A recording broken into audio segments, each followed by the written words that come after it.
Today's openings begin with Lamplighter Amber Ale from TransCanada Brewing in Winnipeg. Given that the NHL playoffs are going on right now, I figured I'd pick something with a hockey motif on the can.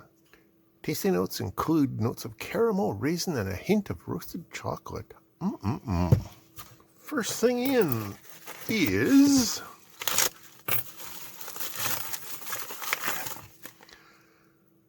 a portable hard drive, portable SSD, claims to be 4 terabytes, claims to be Type C.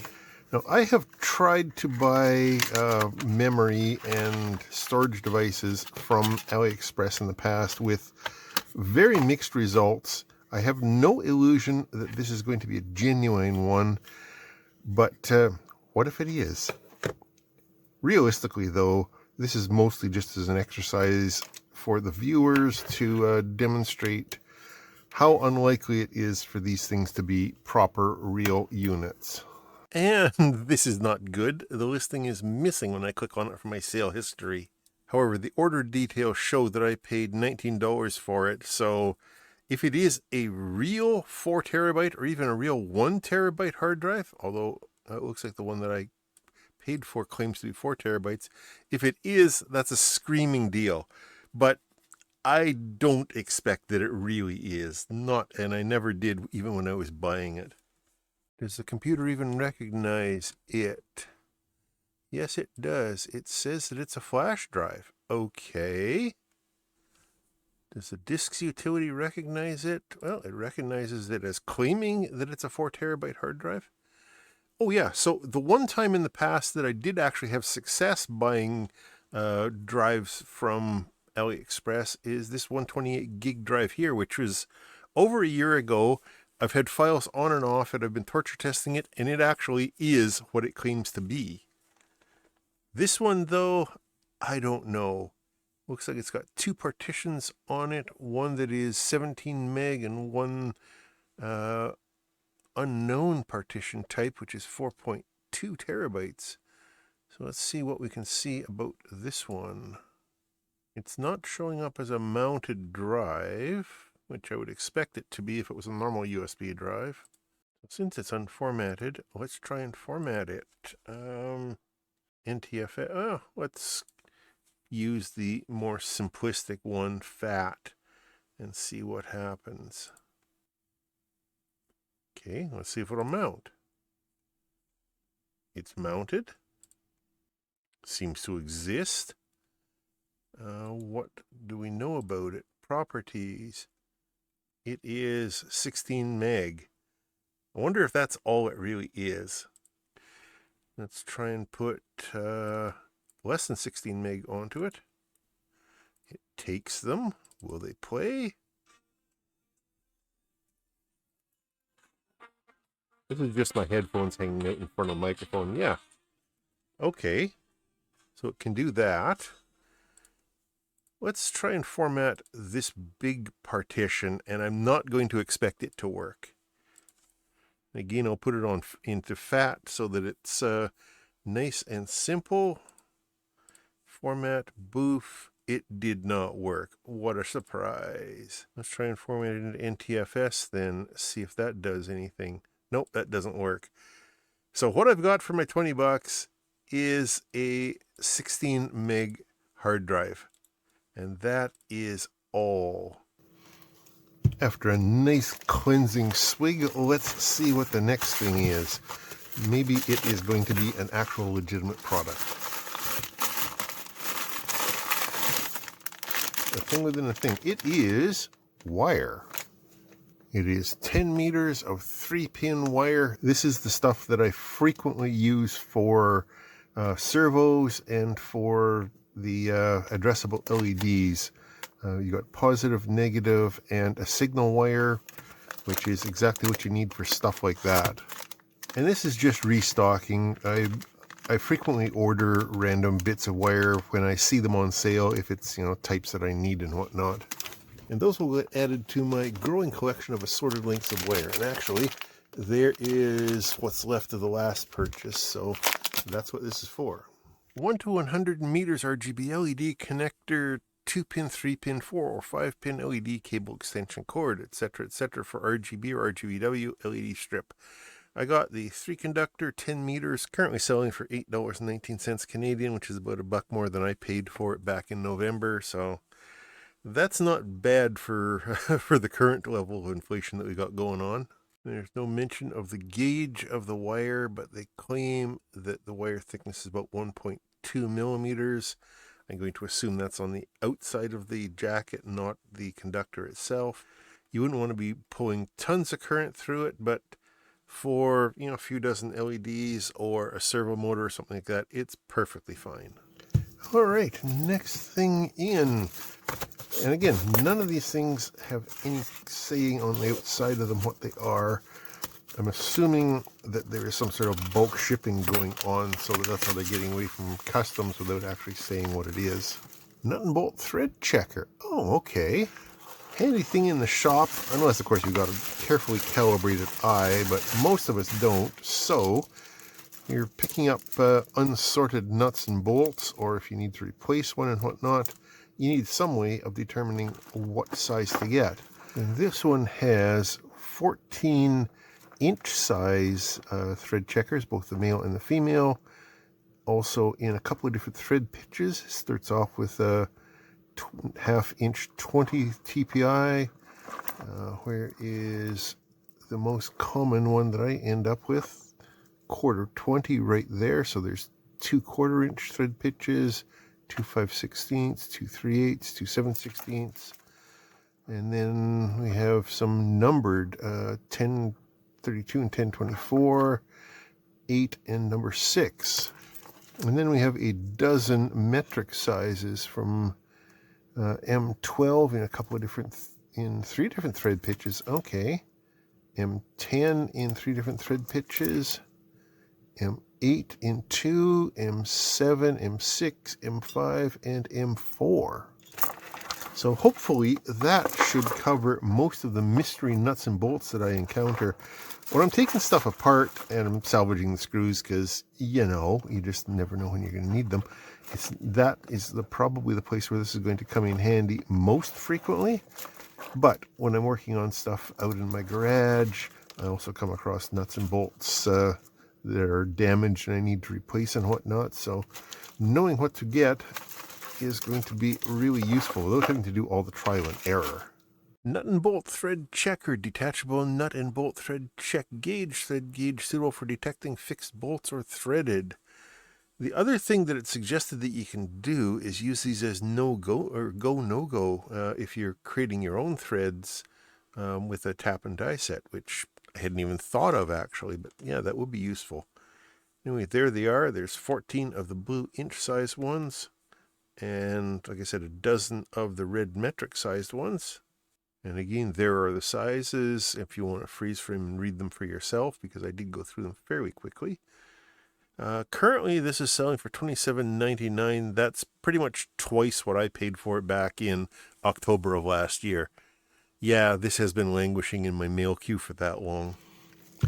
Well, that has redeemed this mailbag for me. I was really disappointed. Well, not horribly disappointed, not really surprised by that first drive that I got, but now that I've got something really useful, that's handy. Let's see if this is equally useful. It is more wire. This looks like 2-conductor wire in red and black. As before, this is just restocking with wire that I tend to go through on a fairly frequent basis. This is good for, battery wire and stuff like that for small projects and whatnot.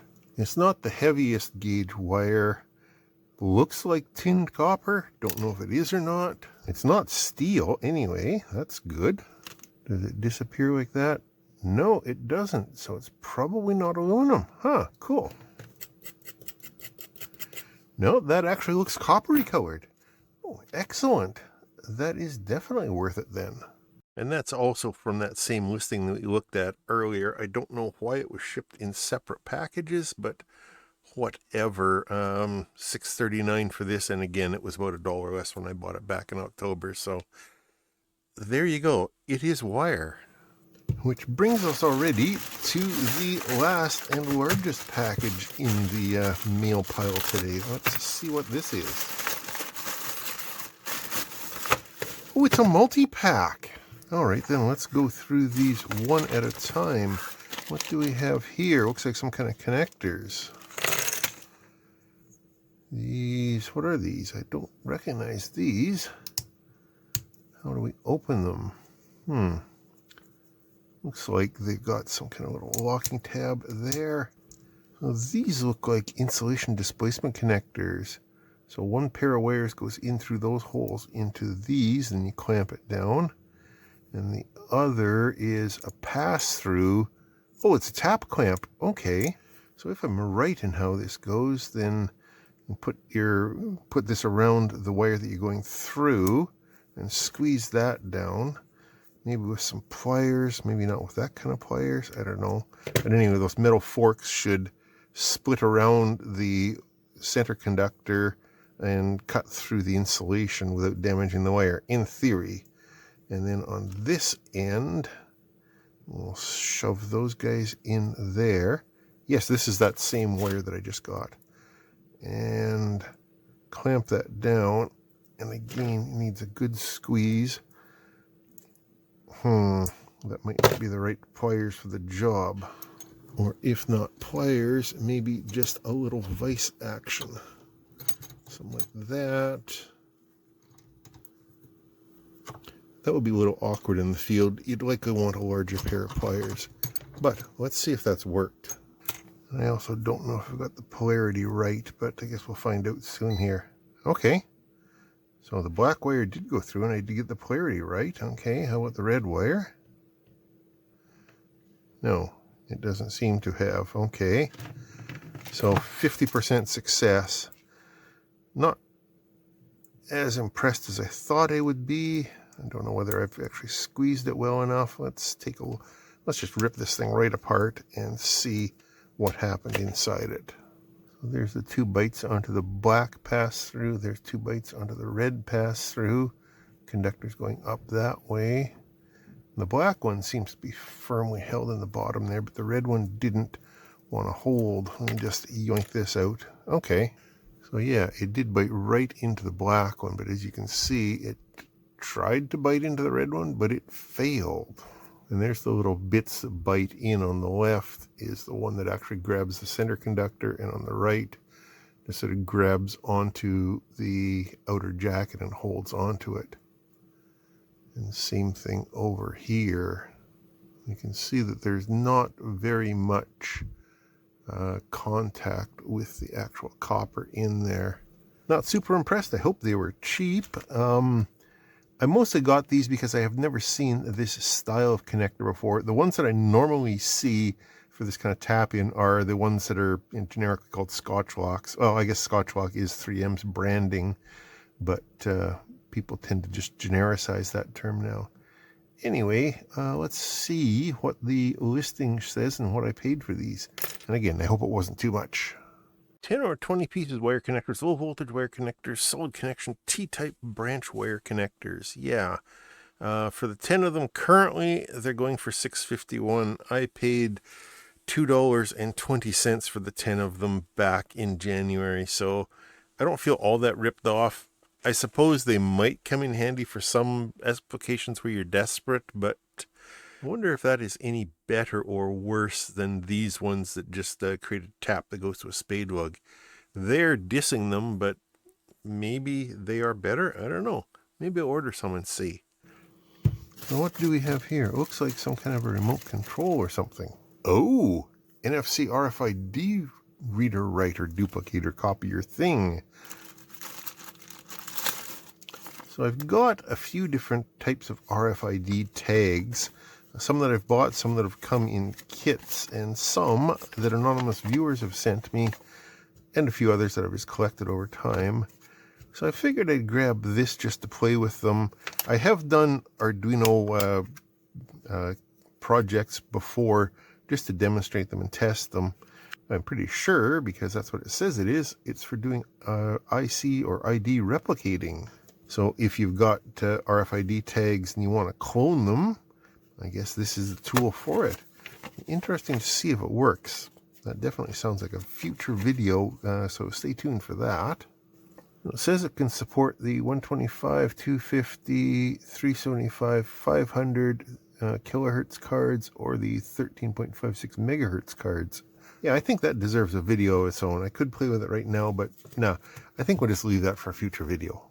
5YLA handheld frequency 125 to 13.56 megahertz copier duplicator cloner RFID NFC IC card reader writer access tag duplicator. Currently selling for $12.89. I paid about $6.99 back in, when did I say, January, when I bought these things. Looks like $12.99 is about the going rate. There are some other types as well that claim to do similar things for much more money. Suitable for ID card, highway patrol, attendance, access control systems, business card, bus, etc. Down here it says it's made out of PVC. Up here it says it's made out of ABS. One of those may or may not be true. Don't know. Yeah, there is all the frequencies that it claims to support again.